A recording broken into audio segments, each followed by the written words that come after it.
ଜୀବନରେ ସମସ୍ୟା ଯେତେ ବି ଥାଉ ନା କାହିଁକି, ଚିନ୍ତା କଲେ ତାହା ଦ୍ୱିଗୁଣ ହୋଇଥାଏ। ନୀରବ ରହିଲେ ତାହା ଅଧା ହୋଇଥାଏ।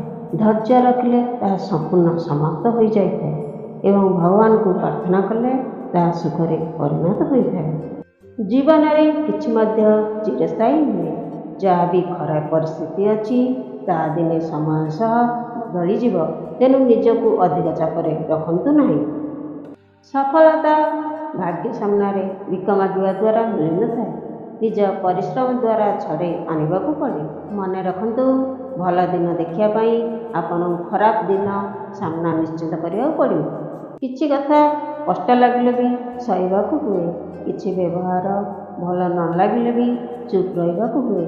ଆଉ କିଛି ବହି ଯାଉଥିବା ଲୁହକୁ ନୀରବରେ ବି ଶୋଇବାକୁ ହୁଏ।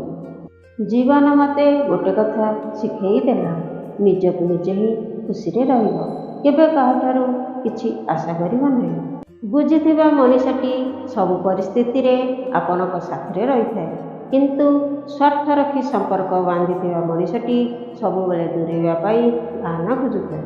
ଯଦି ଉପରବାଲା ସହିତ ତୁମ ସମ୍ପର୍କ ମଜବୁତ ଅଛି, ତେବେ ମର୍ତ୍ତ୍ୟରେ ଥିବା ମଣିଷ ତୁମର କ୍ଷତି କରିପାରିବେ ନାହିଁ।